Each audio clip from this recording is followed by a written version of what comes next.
రామాయణం వినడం అనేటటువంటిది కొన్ని కోట్ల కోట్ల కోట్ల జన్మల తర్వాత లభించేటటువంటి అదృష్టం. అందున సంపూర్ణ రామాయణం బాలకాండ నుంచి పట్టాభిషేకం వరకు ఏకబిగిన మండల కాలం రామాయణం వినడం అనేటటువంటిది సంభవం అయ్యేటటువంటి విషయం కాదు. అది కేవలం పూర్వపుణ్యం రామానుగ్రహం ఉంటేనే సాధ్యమయ్యేటటువంటి విషయం. అటువంటి రామ కథ విన్న తరువాత మనం కేవలం లేచి వెళ్ళిపోవడం వల్ల ప్రయోజనం కన్నా రామనామాన్ని చెప్పి వెడితే చాలా బాగుంటుంది.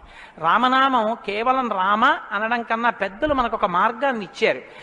రామ రామ రామ అని 3 మాటలంటే ఆ రోజున వాళ్ళు విష్ణు సహస్రం చెప్పిన ఫలితం. అది ఇంట్లో అంటేనే అంత ఫలితం ఇస్తే ఒక దేవాలయ ప్రాంగణంలో, అది జగద్గురు పీఠ ప్రాంగణంలో ఎంత శక్తివంతం ఆలోచించండి. అందుకే రామ రామ రామ 1000 ఎలా అవుతుందని మీకు అనుమానం ఉండొచ్చు. అక్షరాల్ని అంకెల్లోకి మార్చే సంప్రదాయం ఉంది. 2 మా 5 రామ రామ రామ అంటే 2 5 2 × 5 × 2 × 5 × 2 × 5 2 5 10 10 2 20 25 100 100 200 205 1000 సహస్రనామ తత్తుల్యం రామనామ వరాననే. కాబట్టి శ్రీరామ రామ రామ అంటే విష్ణు సహస్రం చెప్పి వెళ్ళిపోయినట్టు. కాబట్టి నేను మకుటం అంటూ ఉంటాను.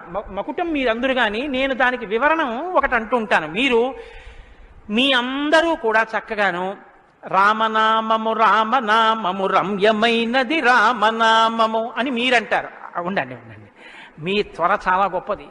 అలా అంటే రామనామము రామనామము రమ్యమైనది రామనామము అలా అన్నప్పుడు 3 మాటలు రామ రామ రామ అంటారు. మీరు ఎన్ని మాటలు అన్నారో అన్ని మాటలు విష్ణు సహస్రం చెప్పింది. పైగా మీరు ఒకటి గుర్తు పెట్టుకోండి, నేను పూర్తి విశ్వాసంతో చెప్తున్నాను. వ్యక్తిగత అనుభవాలు వేదికల మీద చెప్పడం నాకు ఇష్టం ఉండదు. శ్రీరామాయణం జరగడానికి అందరికన్నా ముందే స్వామి హనుమ వస్తారు. అందుకే రామాయణం చెప్పేటప్పుడు హనుమ కోసం ఒక ఆసనం వేస్తారు. ప్రచ్ఛన్న రూపంలో వచ్చి కూర్చుంటారు. అదిగో ఆ ఆసనం, అది రామచంద్రమూర్తి పాదాల దగ్గర ఖాళీగా ఉంచిన ఆసనం ఎవరికంటే హనుమ కొరకు. దాని మీద వారు కూర్చుంటారు. అందుకే పుష్పాలంకారంతో శోభింపచేస్తారు. ఆయనకి ఆ పూలహారం వేశాను. రామనామం చెప్తుంటే ఆయన ఇలా చూస్తూ ఎవరా రామనామం చెప్తున్నారో పొంగిపోతారట.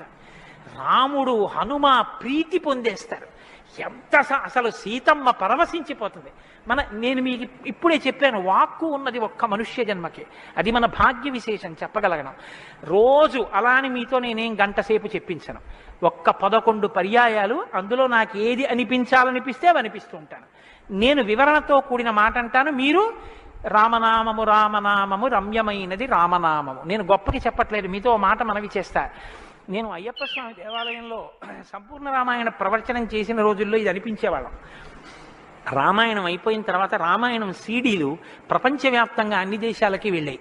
అయితే అమెరికా నుంచి నాకు ఫోన్లు వచ్చాయి, గురుగారు ఒక్కసారి వినండి అని.